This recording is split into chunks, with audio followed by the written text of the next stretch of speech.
see Chad Reed getting set to go race. It's been a rough night for Chad. Well, it's been a rough slide here. He just really has not put together the last couple of races like he wanted to, and he's got a chance to redeem himself right here on a very challenging track in the Rogers Center. Jeff, we've talked a lot as that 30-second board goes up about how this track will probably deteriorate throughout the course of this main event. Most definitely. Now the track workers do a good job of fixing it up. We just had a lights main event, but I'm telling you, it's going to be a grueling 20 laps.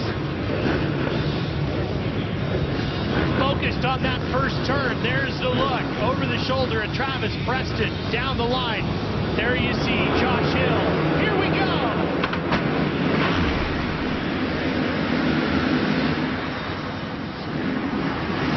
It's been a rough night for Chad Reed, but he's going to get the whole shot in the main event. Coming after him is his Yamaha stablemate, Josh Hill, the winner of the last round.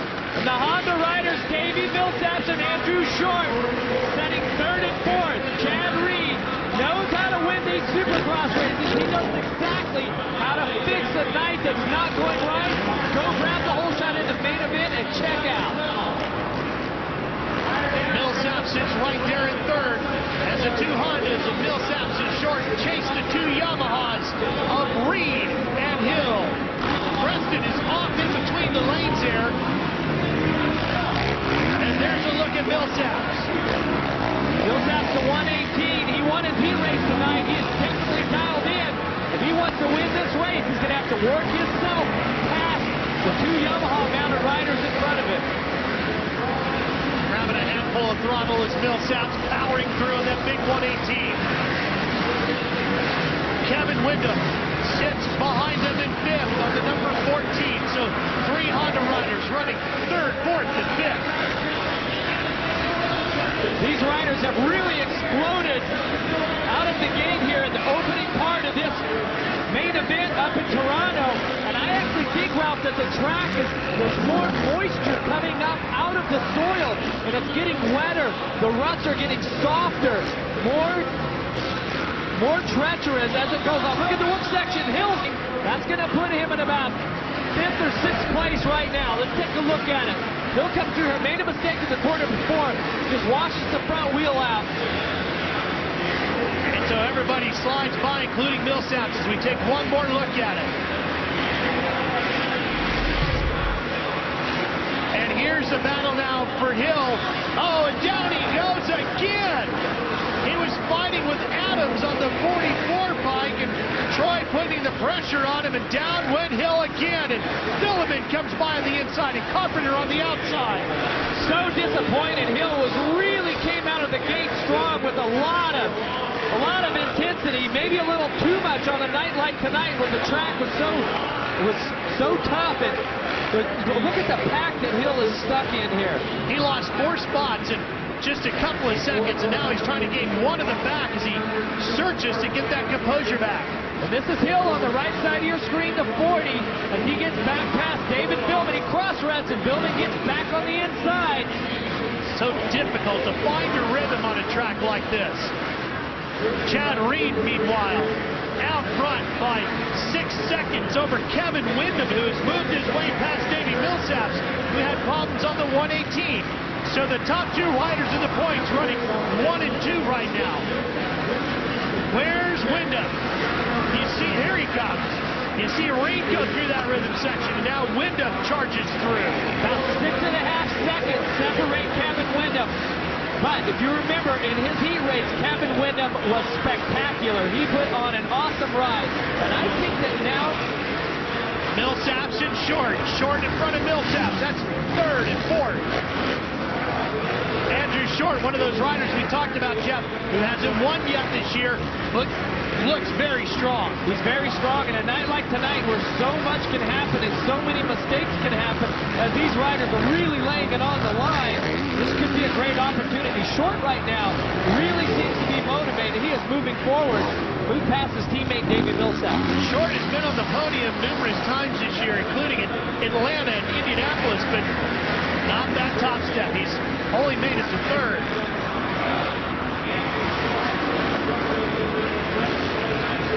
The rider behind behind him, however, Davey Millsaps, a winner in Atlanta's Georgia Dome. And here he comes, trying to get the outside of Short.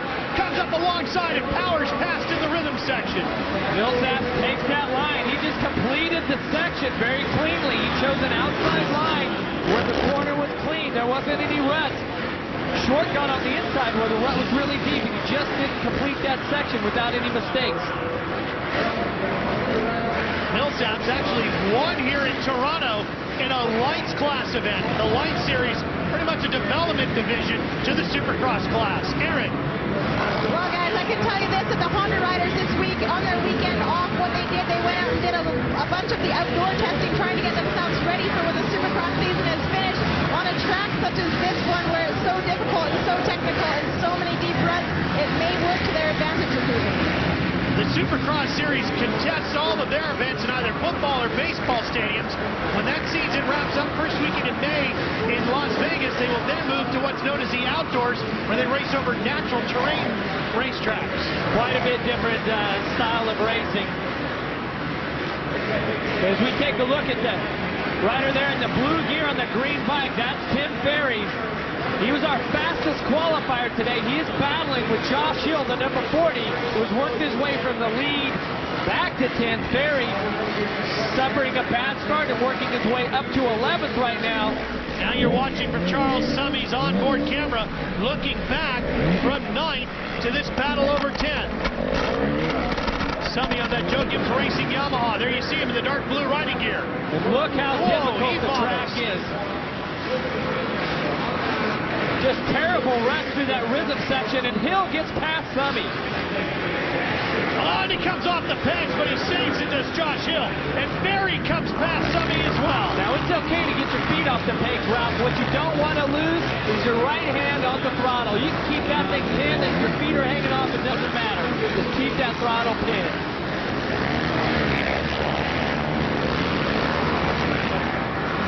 Track just deteriorating underneath these riders as they fight for grip here in the Rogers Center. Tim Ferry coming off of an injury we spoke about earlier. He was the fastest qualifier today. There's Ferry, Jeff. Right up the inside, and he'll take over 9th position. And unfortunately, what is the story so many times with Tim Ferry is that his starts is what holds him back. We see him week after week ride from back of the pack up to the front. He is such a strong veteran. Now he leaps past Jason Thomas and right up into 8th. Well, Ferry is on the charge, but he's got a long way to go. Catch Chad Reed. Yeah, he's upwards of 20 seconds off of our leader right now. We've seen how so many guys have made that one little mistake tonight that takes him right down into the ground. Here's Reed on the 22. And Reed, if he can hang on, could become the first two-time winner here in Toronto.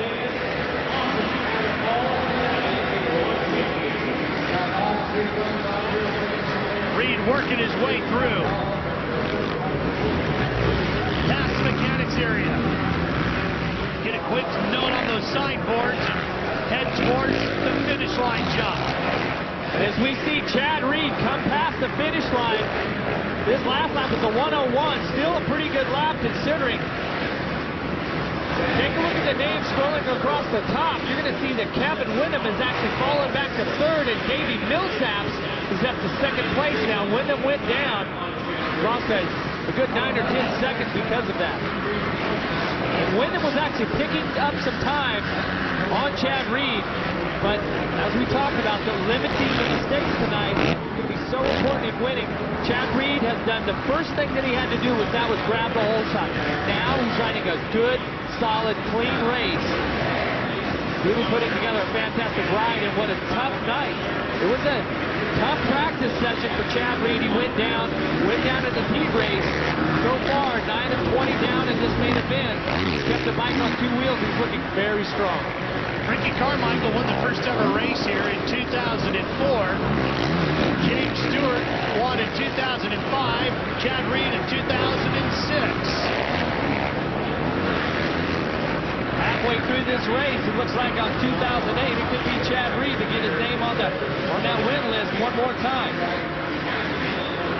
Now take a look at the last lap. His last lap was a 1:03. That's 2 seconds off of the previous lap. That's about 4 seconds off of his fastest lap time. That's 4 seconds a lap. That is a huge amount, Ralph. And that just tells me that this racetrack is really going away. We're only halfway through. By the end of the main, it should be even more than that. Well, Reed just having to pick his way through, isn't he? Does a really good job. He can even double out of that turn and it takes some singles. Typically in Supercross, these riders, they don't single anything. They just hammer the throttle, and these bikes will just launch off the face of the jumps. Like that. That's the triple jump coming into the finish line. 2 jumps in a row. That's a double jump. You can see some of the concrete starting to come up as the riders exit the final turn. The rear tires have just dug down to the concrete floor here inside of the Rogers Center. Well, one of the keys for Chad Reed is not only the fact that he could get a win, but the fact that Wyndham has lost second place. That means even more points to Reed's favor as this championship continues. Our coverage from Toronto will continue as well here on CBS right after this. Chad Reed continues to lead here in Toronto past the halfway point of the main event. The number 22 Yamaha, the Australian rider, lead out front. There's been a good battle for second place raging behind him. Davey Millsaps holds a position, but Jeff, he's had his problems. Well, he definitely has. Let's take a look at the replay here. Look at the top of your screen. This is Millsaps over here. As we roll this replay, he's coming through here, no problems, until he crosswets and just goes off the track here. Has to make a donut around some of the bystanders. This is where he went off the track. Unbelievable to keep that bike on 2 wheels and still remain in the second place for the podium. It opened up the door for Kevin Wyndham. There you see him on the 14. He closed in on Millsaps, but they have not, he's not able to get around him to get that second place position back. And now they're closing in on Nathan Ramsey, who's a teammate to Chad Reed. Now Kevin Wyndham's putting the pressure on. Boy, Wyndham has really stepped it up all of a sudden. To the finish line jump. See these riders choosing some different lines. Wyndham is taking on a tremendous amount of roost. He's going to be going through tear-offs on his goggles, 2 or 3 a lap. So you want to really strike. Right now he's been behind there. He wants to stay out of Millsap's roost, but he needs to find a line or maybe take advantage of one of the lap riders here, like if they go past Voss and a mistake getting in the way. Here's Wyndham to the inside. Taking a look inside, can't get it done, but it helped him gain some ground. And here he comes charging. Kevin Wyndham right up alongside Millsaps. He drops in behind him here. He really is playing the following game, but this is where Wyndham, nope, he's not going to get the drive this lap. Oh, here it comes. Here he goes inside of Millsaps. Oh, I thought that was going to be it. Just an incredible battle between the 2 Honda teammates. Kevin Wyndham doing everything he can to get past Millsaps, and Millsaps not giving an inch, just really riding a loose, fast technique. What we talked about in the heat races, how Millsaps is not afraid to let it hang out and to let the bike go a little bit, and with that tall stature that he has, he just seems to reel the bike back in, and you can see how he's pulled away 3 or 4 bike leads from Kevin Wyndham. Let's go back and take a look at the progressive whole shot replay as this one got underway. Oh! And watch the blue bike in the middle of your screen. Chad Reed just takes the line, pushes everyone wide, just completely checks out from there. He's had a great ride here so far. Millsaps was having problems, and it bit him because now Kevin Wyndham is passed and up into second. And it is so difficult now. You see these riders where they're having to double jumps with their feet off, the peg, as they go work their way into some lap riders right now. Very difficult because you have to pay attention to these lap riders making mistakes also, not completing the triples, doubles. Let's go back and show you what happened to Millsaps. He's going to be the first rider in the pack. First rider in the pack. Here's Millsaps right in the middle. He just cannot get his Honda squared away. Wyndham has It's a mistake-free section. It just rolls around the outside. Well, Millsaps is reeling him back in now with about 4 laps remaining. This is the same section where Millsaps made the mistakes and Kevin got by. Kevin really has a good drive down through that triple. And watch how deep these ruts are. They really have to tiptoe their way through. And when you jump one double, you jump into another set of ruts. So you really have to make sure that when you do the first double, that you keep the bike straight, that the rear tire doesn't come out, that the front wheel and rear wheel stay in line. If not, you cross rut and you go through the next set of doubles. Kevin coming in behind Eric Sorby now in the 917. Wyndham in the blue riding gear on the red Honda number 14. That's Millsaps on the red 118. And what you'll see, Ralph, is these riders, now that the track, that concrete that Kevin just spun on, you'll see the riders, what they're going to do, rather than stand up on the pegs to do the doubles, they'll actually just sit on the bike and they really compress the rear suspension and they drive the bike. Watch Kevin through here. He sits down through there. Man, Millsaps at the top of your screen making more mistakes. Kevin sits down through these doubles and just launches the bike. On a normal dry track, these sections would be very easy.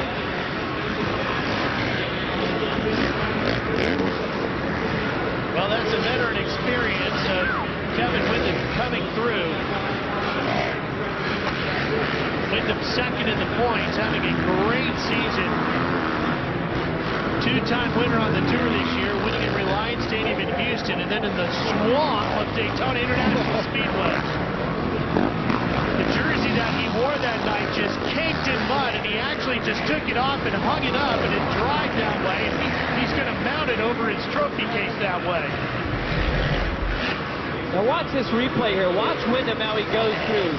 He keeps his head and shoulders very still coming across here, while the rest of the bike and his hands and arms and feet are really doing all of the work. But the thing is to keep your vision, your eyesight, your line of sight steady and let everything else work under you. And Kevin Wyndham's one of the best at that. He's dealing with Charles Summey right now in the 24. Gets around him. 2 laps remaining here in Toronto. Summey actually running in ninth. So our leader, Chad Reed, and now Kevin Wyndham working their way well up into the top 10 as far as lap riders. Well, this certainly keeps Wyndham alive in the championship. It looks like Reed, if he can sail cleanly for the next lap and a half, well, one more lap actually, will take the win, and he'll gain some ground, but not as many points as he could have. Well, a win's a win, and the most important thing for Chad Reed as he enters this last lap, he's trying to grab this win, is that he gets this season back on track. The last couple of weeks, the DNF, which wasn't his fault in Daytona, the crash last race, to win here tonight in Toronto really puts that season back on track and gets him closer to becoming AMA Supercross champion. For Reed, this will be his 7th win of the year. He had a 7th in Daytona and a 7th in Minneapolis, and then this will be his 7th win of the year. And boy, you're right, Jeff. He really needed to get that turned back around. And with those bad finishes that Reed had, he's very lucky that they were only 7th with the bike breaking on the last lap and then crashing and to not be injured. Fantastic ride from Chad Reed. Chad Reed to the checkered flag and a win at the Rogers Center in Toronto. The points leader gains some ground and wins the only race in Canada in 2000.